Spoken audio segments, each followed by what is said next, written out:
The story begins in Tenochtitlan in 1519. A tiny trail wends its way, with an army of conquistador men making their way to the city of Tenochtitlan. They are being led by the villainous Hernán Cortés along with Diego, the interpreter. They are there to conquer the land and convert its people to Christianity. When news of the strange white men reached the Aztec Emperor Montezuma, he was reminded of the prophecy of Quetzalcoatl, the Aztec sun god, which stated that one day the god would return to the land of the Aztec to claim his throne, and he would be known by his shining hair and white skin. Montezuma dispatched servants bearing rich gifts for the newly arrived gods in the hope they would go away and leave him in charge. On November 18, 1519, Cortés entered the Aztec capital and was received as a god at a lavish ceremony in Montezuma's palace. Cortés placed Montezuma under house arrest along with about 600 native Tlaxcala allies. The Spaniards set up base in one of the Aztecs' many ceremonial temples.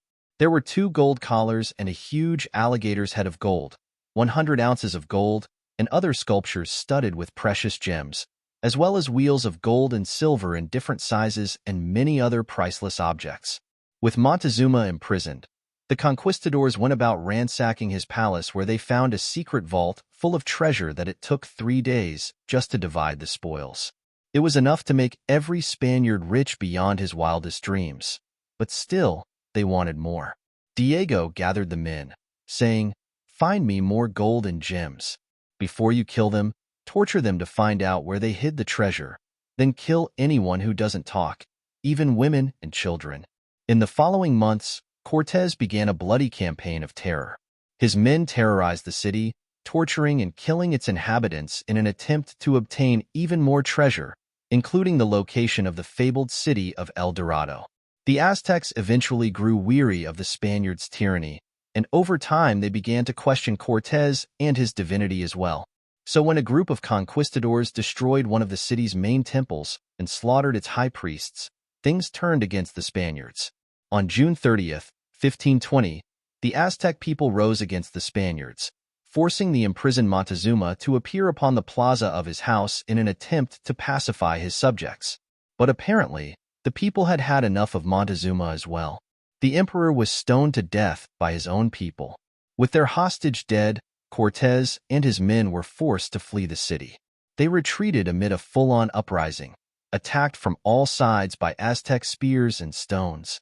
As the conquistadors fled the city, they threw down their newly won fortunes, littering the city's network of concentric irrigation channels with the treasure they had stolen from Montezuma's treasury.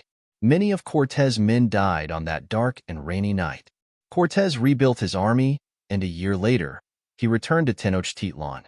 On August 13, 1521, with the help of Tlaxcala allies, Cortés took the city back. The new Aztec Emperor Cuauhtémoc was captured while fleeing the city and tortured to reveal the locations of the Aztec treasure. But even with his feet held in a fire, the doomed emperor couldn't produce more than a canoe full of trinkets. Legends say the richest cache of gold is hidden in southern Utah and that it's buried deep within its caverns. Hundreds of people have explored land and water to find it, but still, to this day, nobody has gotten close to Montezuma's treasure. 8,000 Aztec warriors carried King Montezuma's gold from Mexico to the United States to protect it from the Spanish conquistadors. The treasure is said to be in place in Utah. Some believe it's in Kanab and that it's hidden at the Pond of Three Lakes Ranch. Stay tuned for Part 2.